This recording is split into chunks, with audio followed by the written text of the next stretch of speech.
Today's video is something that I've wanted to do for a while now. One of the most important aspects of concept creation, and really any kind of creative endeavor, is applying the feedback you receive to the things you make. That's rather hard to do with a video that you can't edit once uploaded, but it's still something I want to practice on this channel. So today, we're going through every episode of the first season of the Improving series, talking about where my views of each of these ideas stand after time and many comments, as well as telling some stories about how various aspects of the videos came to be. But before we start, this is going to be a long video. I do not expect most people to watch all of this. In fact, I'd advise against that unless you really want to. It's meant to be supplementary. Unless you've watched every single one of my videos, you're not going to enjoy this. Instead, if there's anything in particular you want to hear my thoughts on, I'll provide timestamps in the description for everything of note that you may potentially be interested in. So go ahead and check that out if you feel the need. For the rest of us, it's going to be a little ramshackle, a little rambly. I'm not going to put too much effort into my narration because I'm going to be talking for a while. And while I know it would make more sense to go in a chronological order, just for the fun of it, let's do this like the other retrospectives from least to most favorite. I've made a lot of mistakes in my videos, but there aren't any that I'd go so far as to label as bad. Except this one. Ridley's video is the worst one I've made, at least from a conceptual standpoint. The intro I still agree with, resizing the rules of Smash, I still want that to happen someday. The important traits are spot on, and the meta Ridley mechanic isn't too bad. I'd still want that on the character. But everything else here is terrible. Before we talk about why the concept is bad, I'll let you all know why it ended up that way. Ridley was already rumored to be in when I made this thing, and while I didn't fully believe that, I didn't want to start making something only for it to become meaningless halfway through development. Can you imagine me trying to release this after Ridley was shown? That would have been ridiculous. As a result, this was a very rushed project. It came out less than a month after my Inkling video, and it shows. Furthermore, this was a video I made before I started bouncing my ideas off of other people to see if they were good. And when you're the only one looking at a project, there's a tendency to tunnel vision on what your end goal is, without realizing all the mistakes you're making to get there.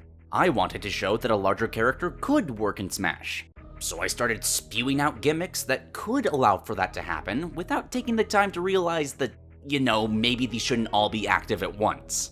But even then, these were very messy. Ridley can only be grabbed, not thrown. Ridley can block knockback, but not damage. Ridley has this convoluted permaflight thing with 4 other important rules to take into account. There are fundamental rules of Smash Bros. That I was ignoring here, that every character needs to follow to be able to fight each other.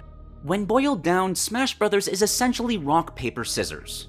I think I even mentioned this in another video. What I essentially did here is make Ridley immune to losing to scissors, making any scissor-reliant character useless against him. And that is dumb, it's counterintuitive. I do think these things could work for a playable boss mode, to diversify something of that nature if it ever happened, but for a character, these just wouldn't work. Get second opinions on your ideas, people. I could have very easily avoided these mistakes. And there was something else in this video. Instead, his up B has him spread his wings and fly around freely. Yes, I said freely. Take that, Sakurai, I'm gonna make this work! Oh god, I'm such a tool. That's an intentional choice, though. Delivery is an important part of this style of video. Nobody pays attention to an idea that isn't sure of itself. And if I speak confidently, I'll either be right, or someone will very quickly explain why I'm wrong, which is a win either way. Mistakes are the quickest way to get better at something. But anyway, before we move on to the next entry, I want to talk about how I'd fix this. Looking mainly at the flight. He absolutely should not fly freely. That was stupid, I admit it. But I still like the idea of using it as a super fancy command grab. We got part of that in the Ridley we have now. So I think if I try to do this again, I'd merge Ridley's current side B and up B together. Give him a command grab recovery like Ganondorf or Falcon. He'd grab anyone he hits, then slam them into the stage. Either automatically flying up to do the floor scrape if he's off stage, or body slamming them into the ground if he's above it. It would be a nice way to give him more aerial mobility without resulting in unfair kills. Because if it hits, he's bringing both of you back to the stage regardless. But yeah, for the most part, this video is a bust. I should have just stuck with the meta Ridley thing, but I didn't. I've been tempted to delete this one from time to time. I think it actually damages my credibility. But it's important to acknowledge mistakes, you know? It's thanks to this video and the educational comments explaining where I went wrong that my later videos are better. So I can thank it for that, I suppose.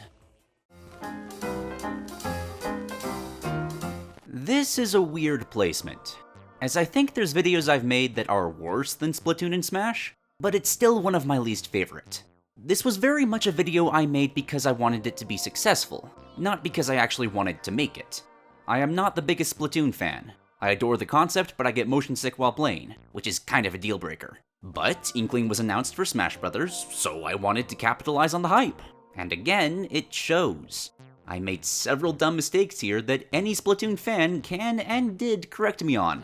For example, being asinine about them not using physical attacks. Yes, they don't do that in their actual games, but Inklings are happy to crush each other underneath giant paint rollers. They're not going to shy away from kicking each other in the face, or having them swim on the ceilings. I will just admit that I did not know they couldn't do that. And then there was the Kid Squid transformation. I wanted to make it some toggleable mobility tool, but then Sakurai just went and made it the dash. Never even crossed my mind, that's so much better. But past those problems, I actually think I did okay with this episode. Called the ink gimmick down to the UI. They have aspects of territory control, though I do wish it was a bigger focus on the moveset. Maybe make it so they can only dash if there's ink on the ground? I don't know. What we have now is still a pretty solid design, and overall better than what I had here. I don't think I'd go so far as to call it a bad video, just an average one, marred by lack of experience and lack of passion in the subject matter. Now, before we talk about improving Smash Bros. Part 1, there's something I've got to come clean about. In the trailer I have for this channel, I say this. Welcome to the channel of the Duke of Dorks. A place where someone with very little actual experience with how to design games pretends he knows an awful lot about how to design games. That's a lie. I'm by no means an expert when it comes to the various facets of game design, but I did spend most of my life studying to enter the field and make games myself. Attended many lectures held by various people in the industry. I visited several game studios and worked as a QA tester on AAA games. I know what the environment's like to work on these games, to a point that it scared me off entirely. It's a very patchwork understanding of the field, but it's an understanding nonetheless. So why the lie? Honestly, when I started making these things, I didn't have the confidence to plant my flag like that. I was barely comfortable with simply sharing the ideas. I would try to communicate my ideas as positively as possible, yes, but I always made sure to portray myself as a bit of an idiot in the process. Who do you think knows better about Smash Brothers? The guy that created it? That's made these games for the past 20 years? Or me, a guy with next to no qualifications? The answer is obvious. It's a cowardly tactic. An easy shield to keep people from being too harsh, while unnaturally highlighting any good ideas I might have. And I do apologize for that. I'll do better in the future. Either way, it backfired. Because in the process of avoiding wanting to have to defend my viewpoints, I subconsciously kept myself from doing the proper fact checks and research that would support said viewpoints. For example, the very first topic. I played a lot of RTSs growing up, almost exclusively. And in those games, you can freely control the game's speed to suit your preferred method of playing. So, without considering much about it, I figured, yeah, why not put that in Smash? But it's not that simple. Disregarding how nobody would ever agree on which setting to use, there's many aspects of Smash Bros. Designed around the game's current speed.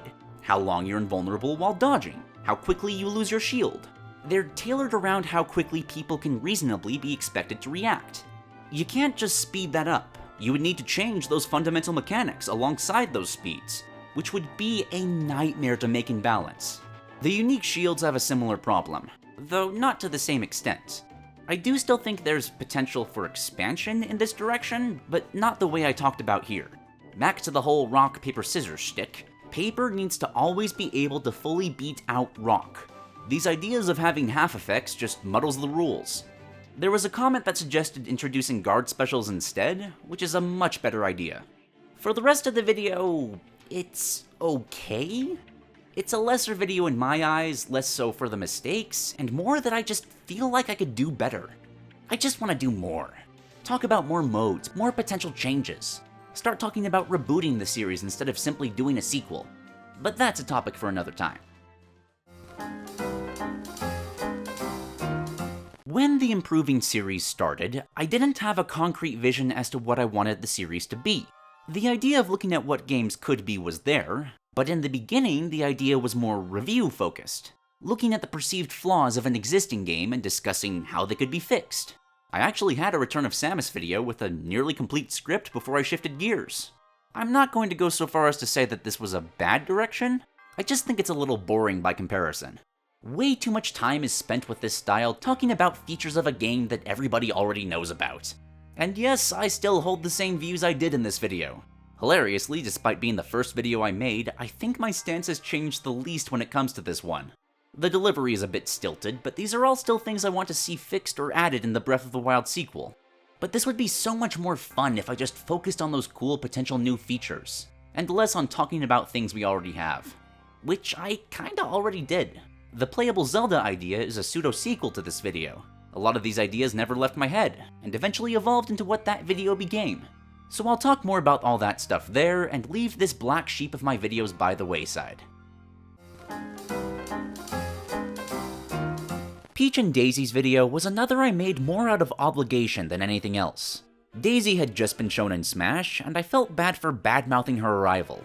There's a few fans of the character that really ruined everything about her for me. I was not happy to see her.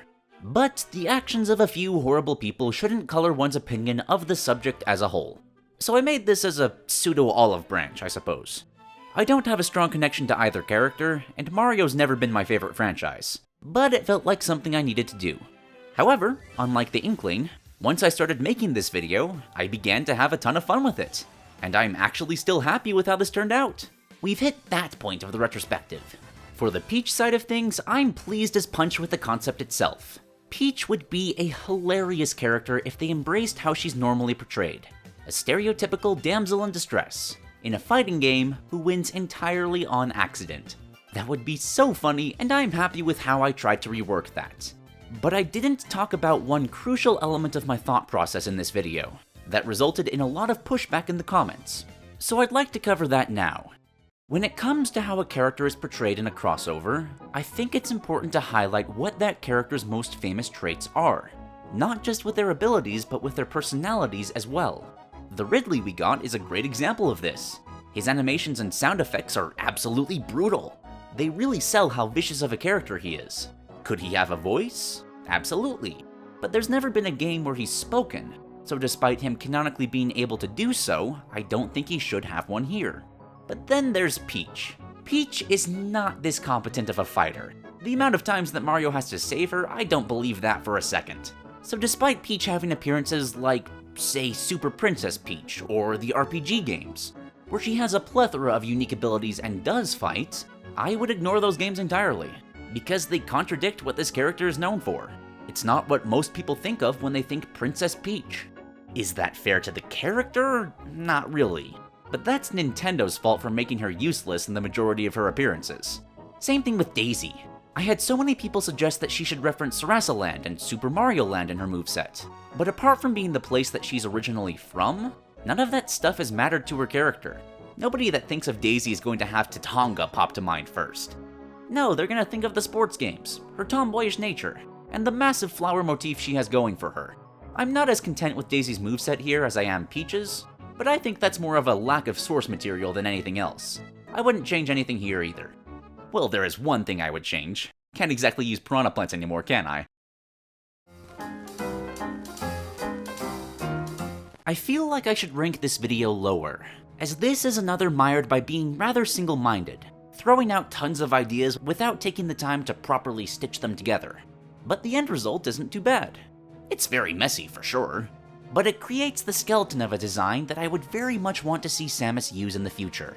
The crux of this moveset was the neutral special, a simple toggle that allows Samus to quickly switch between two styles of attack, very much inspired from Project M's take on the character with the Ice Beam, just sped up and expanded to fit the whole character. And I really should have just left it at that, but I started getting overzealous with ideas. Oh, her forward smash could be the melee counter in one form and the super missile in the other. No, that's not intuitive at all, and it's so much unnecessary work. Looking back over this, I'd keep the quick toggling between energy-based combo moves and explosive finisher attacks, but the moves would function similarly. Samus would be animated the same way, they'd just have different effects. She's firing different things from her cannon. Make her up smash the melee counter, functioning similarly to Cloud's, but when you swap to explosive mode, she fires a blast of flame alongside it. Gives it a lot more kill power, but also makes it slower. It would still pay homage to her varied arsenals across the series without being overly complicated. The other major change was the Morph Ball, and I'd still keep that functioning the way I have it here. It's essentially just giving Samus a handful of extra specials, which I don't see any issues with. But a lot of people took umbrage with this being too complicated, which I do see where they were coming from with how messy the first half was. But there were a lot of people that disliked it simply because she would be more complicated than she is now. Which, I mean, yeah, that's the point. Her current design is simplistic and bland. It needs to be changed. I tend to ignore comments like that altogether, because you know they'd be saying the same thing if you described the mechanics of Hero or Joker or half a dozen other characters if you described them before they were announced. Same thing with cries of overpowered for similar reasons. And lastly, I'd still blend Samus and Zero Suit Samus into a single fighter to create a more balanced interpretation of who the character is supposed to be. Because she really does have one of the worst designs in Smash. To the point that the me Samus in this game plays more like the real one than the actual real one. And that sucks. Especially now because it brings down Dark Samus as well. I'd be much happier with her being an Echo Fighter if the original design wasn't so bad in the first place. At this point going forward, I'm going to start sounding extremely full of myself. More so than usual, as I am still quite proud of the remaining concepts.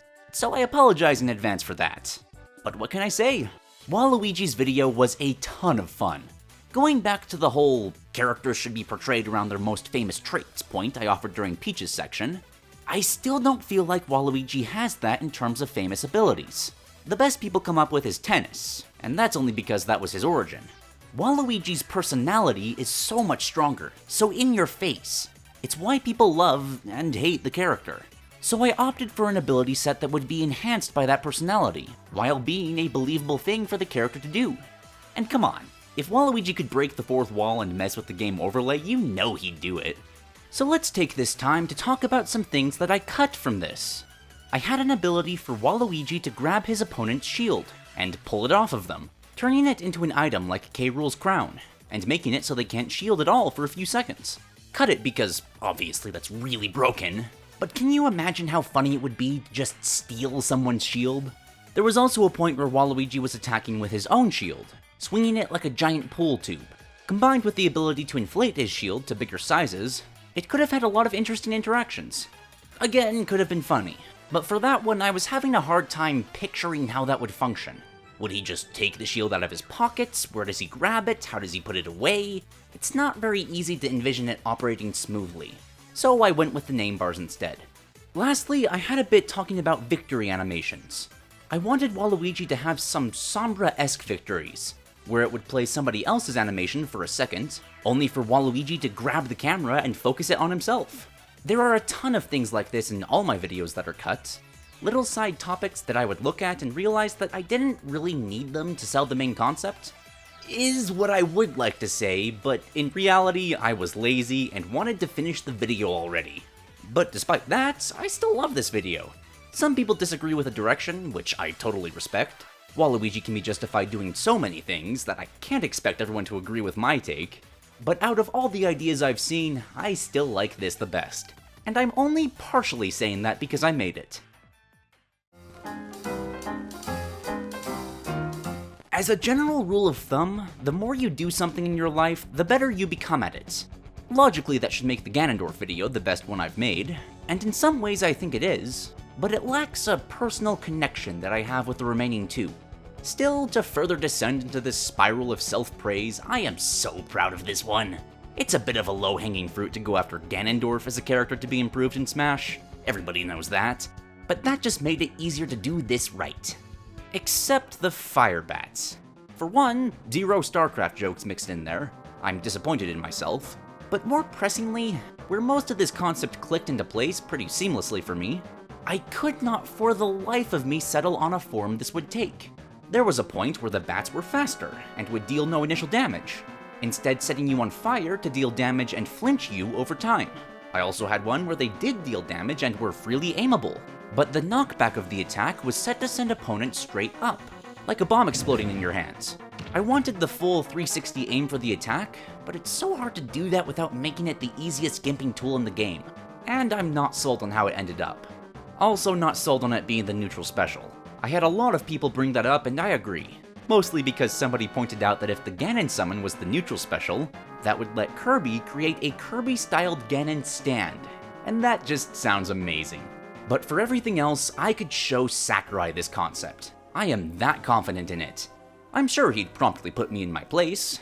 It's easy to claim what could be when you don't have to worry about development costs and deadlines and the like, but I do genuinely believe that this is the best of both worlds when it comes to Ganondorf's potential.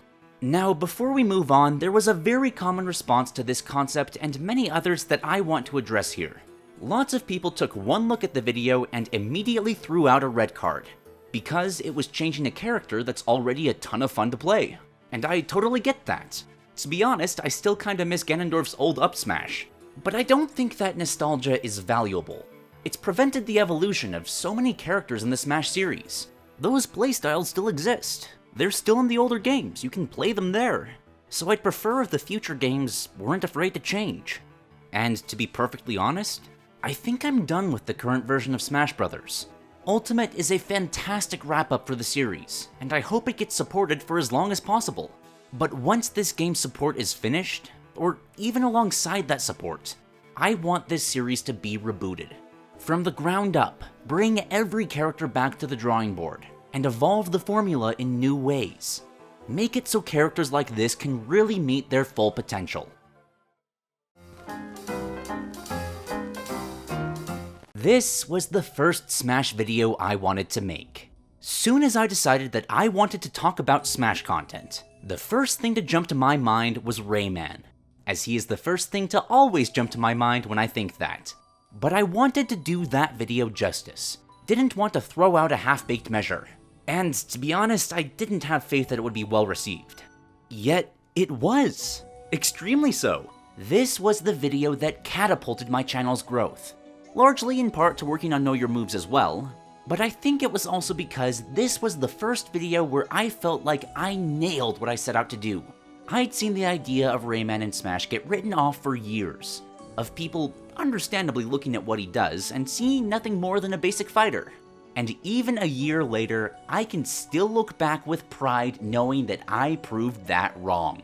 But there's one flaw to this video. One stupid oversight that keeps it from being my absolute favorite. I forgot the final Smash. Just straight up forgot.